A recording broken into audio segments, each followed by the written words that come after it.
Here's a real tea on being an entrepreneur, Gen Zers. Let me help you. This is what you need to know before you risk it all. This is a no-cap reality check for you. I just read the most mid article about being an entrepreneur. Let me give you my take. It was just basic advice. It didn't really tell you anything. And yet here it is. They're getting some nationwide coverage, and they're not really giving anybody any advice. There weren't any tips in there. I mean, you could think of these tips off the top of your head. I want you to really know what's going on before you make the plunge. Before you put your hard-earned money or someone else's hard-earned money, maybe like your parents, friends, family, whatever, before you put that money at play, at risk. I believe in helping people, not sending people to the slaughter. This is supposed to be where I'm going to pass my knowledge down to you. So let's get into it. Hi everybody, this is BossMakers Academy. My name is Stan. I invented products, I manufactured them, sold them to 12,000 companies, sold over 100 million products. I've personally attended and exhibited at over 300 trade shows. I don't think you're going to find anybody ever again that has exhibited at over 300 trade shows. I know what I am doing. Please look to the channel again and again and again. I'm going to give you some great, useful tips and tricks. Now, here's what it's really like to be an entrepreneur, and I'm not going to sugarcoat it. It can be rough at times, and it can be a blessing at other times. Your business could be the most toxic relationship you'll ever have. It's going to be needier than the most clingy ex-relationship you have ever had. You can't ghost it. Unlike a baby, it will never grow up and then be on its own. Your business is going to depend upon you forever. And you're the main character in this never-ending drama series. It's like an ongoing hamster wheel. When you can get off the hamster wheel, that's when you will realize and know you have achieved success. I know I have been there. It took me over 10 years before I was off the hamster wheel, but those 10 years were grueling. But I was a manufacturer. I private labeled for Kodak, Gillette, FedEx, etc. So that's about as difficult as it can get. If you do not private label for other companies, let's say like Kodak, life will be a lot easier for you. Eventually you get to the point where I could get off that hamster wheel, I could go on vacations, I could travel, and I didn't have to worry about being at the office. I could hire people that could share the burden and the load, and then I could just give them advice, tell them what to do. That's really the goal. Most entrepreneurs never escape. They pretend it's a vibe. Gary Vaynerchuk calls this working in as opposed to working on your business. He's not wrong. There is a passion-skill relationship that you should assess before you start. That's like a Venn diagram where you have one circle and another circle, and where they meet and overlap, right there in the middle, that might be the business for you, because this is your passion and this is what you're really good at. If you just follow your passion, you could lose. If you find something that you're very good at but you don't like it, you could go out of business. But where the two intersect, all right, that is really your superpower. I call it the niche sweet spot. You are probably an expert at TikTok marketing. You're going to need it, but it's very easy for you. And your marketing is going to be unstoppable. And you're probably going to have an eco brand. And the real talk from Darian Simon is, be a good person, and you'll never regret when you look in the mirror. In business, your differences are your superpower. And the reason why they're your superpower is when you're working, it doesn't feel like work. It's fun. It's interesting. You would almost rather do that than go for a walk in the park, or play golf, or go boating. And if you watch the clock, then you're in the wrong business. And remember, success isn't luck, it's your responsibility. Now it's time for market validation. This is the one person buying your one product realization, which could be a product disaster. What you need to do at first is verify that real humans want your product and are willing to part with their money to buy your product. That's what you really need to validate. You do that by researching your target audience, just like you're stalking your crush's Instagram. Remember, the market size is going to determine if you eat ramen or caviar. You're also going to need to investigate your competition. You need to know your competition better than they know themselves. You want to know everything they do, every move they make. You want to try and figure out their strategy. If you can figure out their strategy, it's like playing a game of chess with someone. You know where they're going to move, you can then make a counter move. You're always going in for checkmate. So yes, you're going to stalk every competitor like they are your ex's new partner. You're going to buy their products, analyze their pricing, tear their products apart, reverse engineer. I know I have done that myself. And really study their vibe. Now, no competition, you might think, oh, that's a great market. That's when you really got to be careful. You mean to tell me you came out with something that nobody else thought of? There might be a reason why nobody's selling it, because nobody wants it. You have to be careful here. I've been very fortunate. I've invented over 300 products. For the most part, everybody wanted the products I invented. Remember, if no one's buying it, no one's filling that market, that's a huge red flag. Now, here's a tip for you. An hour is not comprised of 60 minutes. It's comprised of 45 minutes, because your associates are going to have interruptions. You have to go to the bathroom.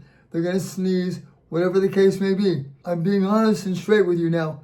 An hour is 45 minutes. If you miss this, you could miss out on a 25% cost.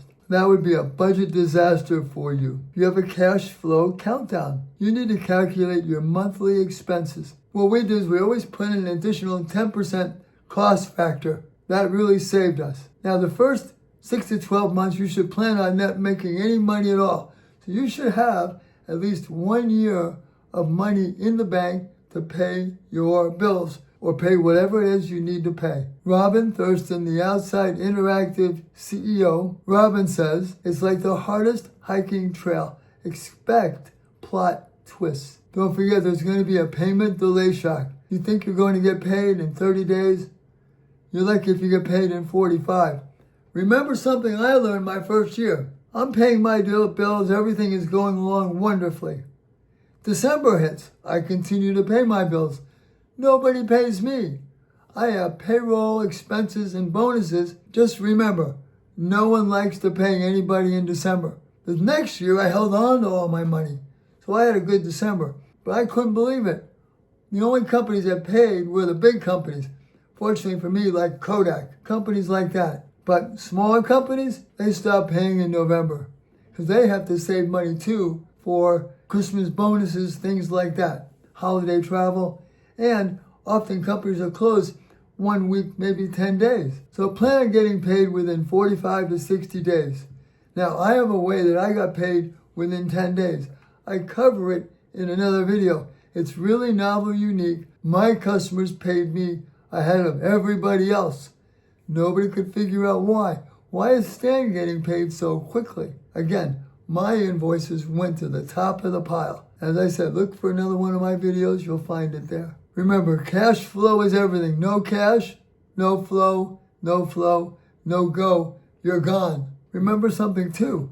The government has a lot of paperwork. I call it paperwork prison. And it becomes a bureaucratic nightmare. You gotta be careful. You gotta do your taxes, submit them on time. And that's why I recommend a CPA right out of the gate who will keep you in line. Because you're gonna be so busy marketing, advertising, inventing. Even if you don't invent, you're going to be choosing new products. You're going to be working with your marketing, your TikTok. All right, you're going to be changing your website again and again and again. You're going to be very, very busy. You're going to need someone who's going to hold down the accounting for it, that you can rely upon, who's steady, calm, rational, and pays attention to paperwork and accounting. That would be your bookkeeper or your CPA. Lots of your decisions might need government approval. Permits and licenses, they are slow. They're like snails. So just put in extra time, and remember something else. I told everybody, everything takes twice as long and costs twice as much. All right, so remember that. Even if you're hiring someone to work on your software, they say $3,000, budget $5,000, maybe $6,000. Better be undersurprised than overwhelmed. Like, are you kidding me? That can cause you all sorts of problems. And one thing, never forget, time is money. You might think, oh, it's extra 5 minutes. I'll stay after I'll work an additional hour. It'll never happen. If you need an attorney, meet with an attorney. They usually have 1 hour free just to make sure that, your personalities vibe. Meet with an insurance person. I know we all do not like insurance people. Depending upon what you do, an insurance company, an insurance person might be the best person that you can meet with. At least get the quotes. Find out what it would cost for business insurance. I cover your accountant and your CPA in another video. Let me give you one tip in this one. Make sure your bookkeeper uses the same accounting software as your CPA. That's $1,000 or more tip. Look for free consultations like TikTok trends. You're also going to have a hiring evolution playbook. You have a 50% workload relief strategy. So here's what happened with me. When I first started, I had to invent the product. I then had to find someone who could make the product. Then I had to have them make it. While they're making it, I'm calling people on the phone to try and sell it. Then I get in all of the raw materials, which I need to put together. So I put together 5,000 of these products. Now I'm on the phone, I'm selling, and I'm also shipping out and invoicing. I ran out of product within less than 2 weeks, 5,000 of these kits. So now I had to make another 5 or 10,000. I'm not going through that again. So my first employee was someone I work with, and I hired them to be my production manager. What that meant to me was half of my burden, meaning manufacturing, assembling, everything like that was now taken away. I could now concentrate on sales, invoicing, marketing, advertising, and the like. My second person that I hired was in sales. Sales is big. So as a manufacturer, I needed the product in order to sell. I can't go on the phone and sell something I don't have it. So they go hand in hand. So when I first hired someone to handle the production, they were great. I wasn't going to fill another 5,000 bottles on my bathroom floor. They found somebody who could fill the bottles for us. Then I hired a salesperson, and all they did was sell. They took over the accounts that I had set up initially, and they looked for new salespeople. What did that free me to do? Think, market, advertise, and send out the invoices. And then obviously collect the checks. Do the accounting, if you will. There's some areas in your business that you may not like I don't like accounting. So I wanted to hire somebody to do that right away. I love sales, but all day long, I couldn't do sales all day long. I wouldn't get anything else done. So I hired somebody for that.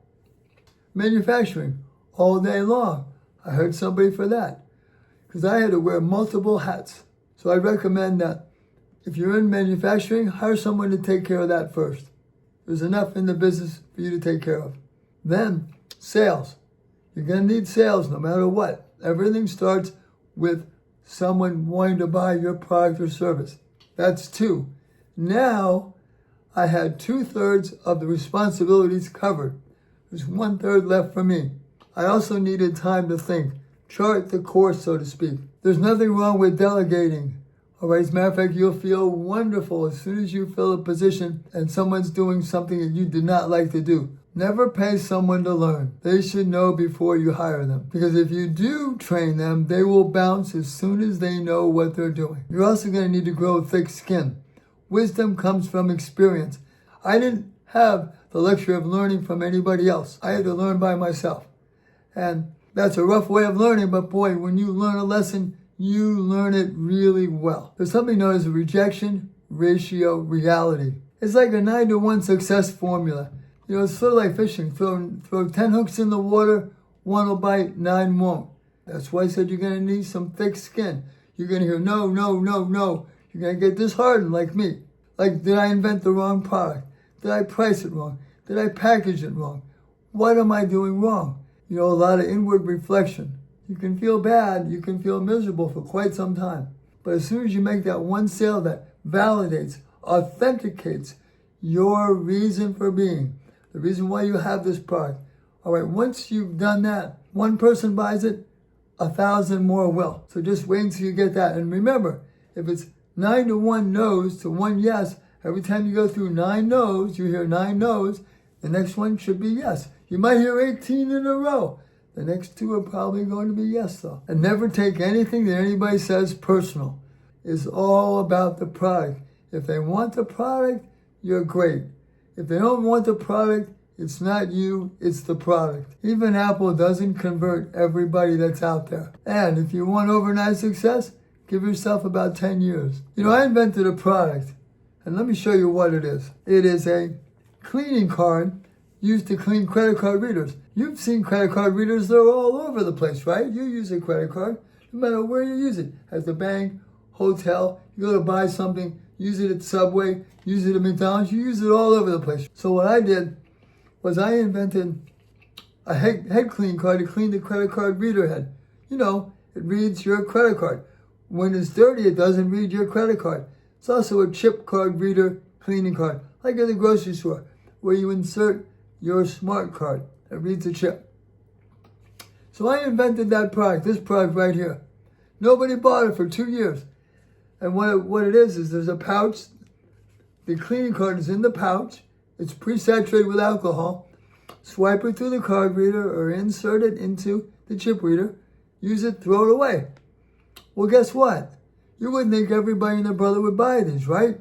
Sounds good. I'm the only one in the world. Nobody bought it for 2 years. I made $250,000. $250,000 of these, and no one was buying them. I mean, a few sales here and there, but nothing big. All right? I'm like filled with doubt. What am I doing? My production manager was saying he's going to move all, 200 and some odd into my office. Oh no, what did I do? I'll cover that in another video, but for 2 years, I couldn't sell really any of them. Talk about what did I do wrong? The money is sitting there. Well, after the 2 years, guess what happened?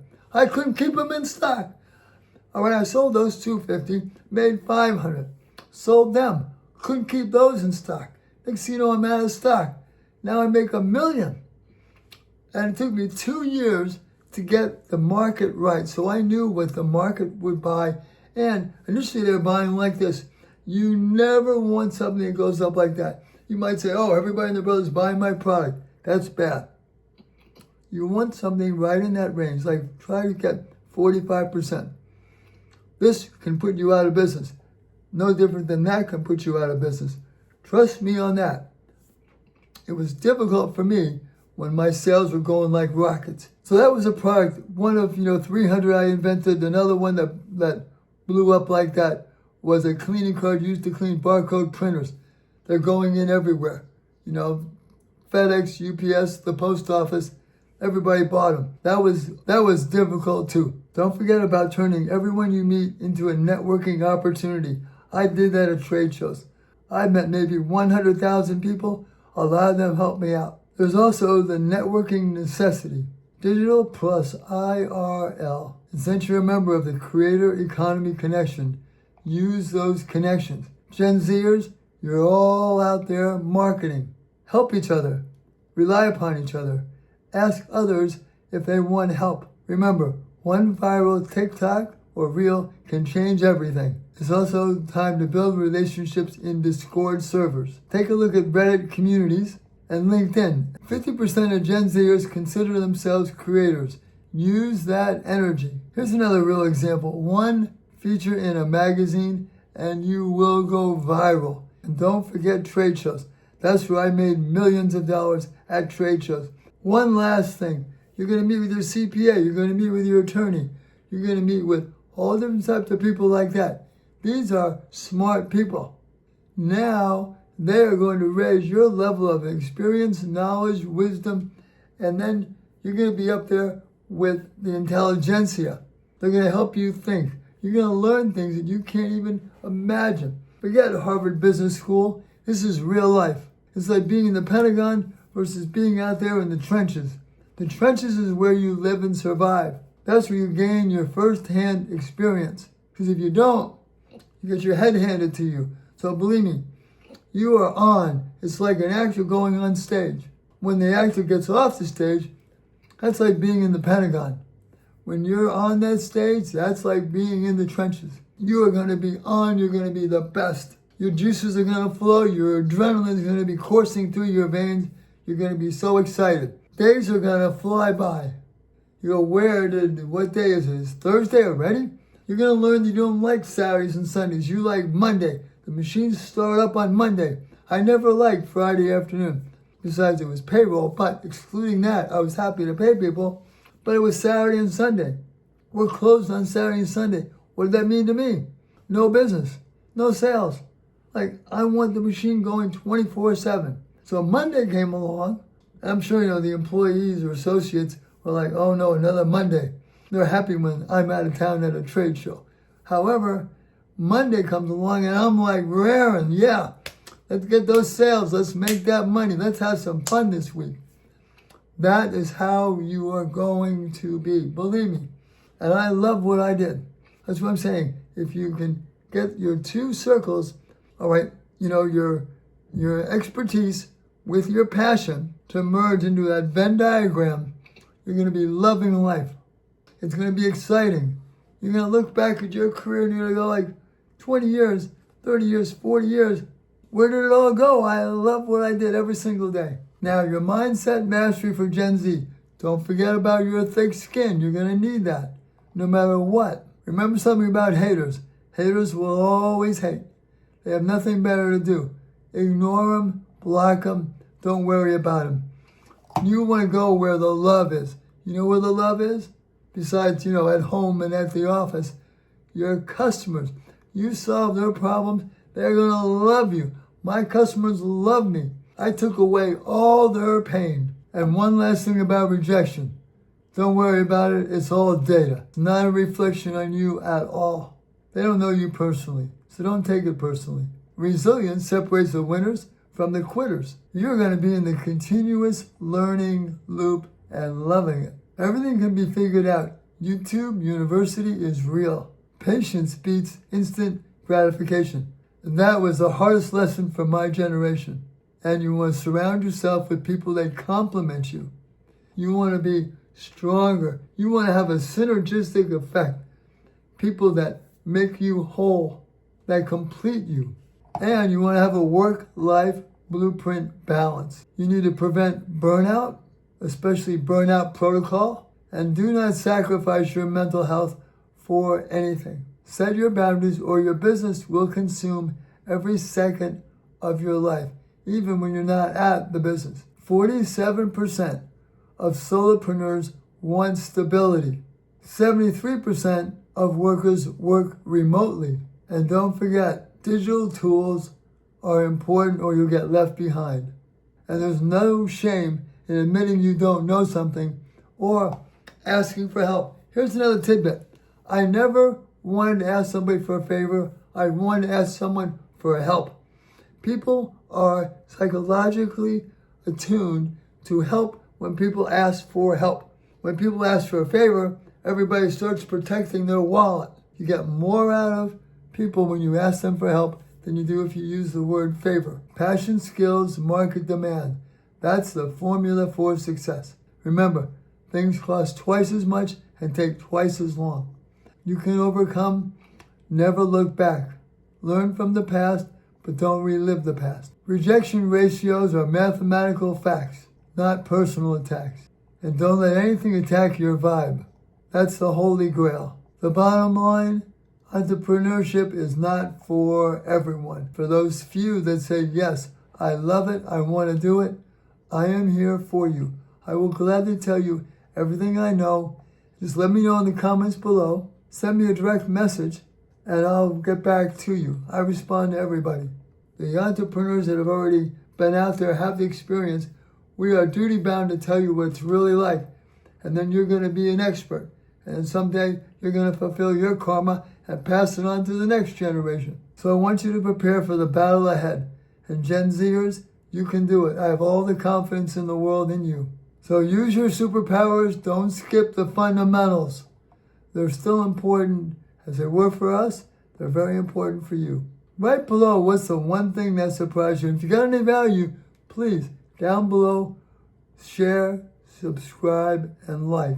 It helps the channel. And remember, I want you to be one of the 67% so you're always in demand. This is BossMakers, and I am Stan. See you in the next video.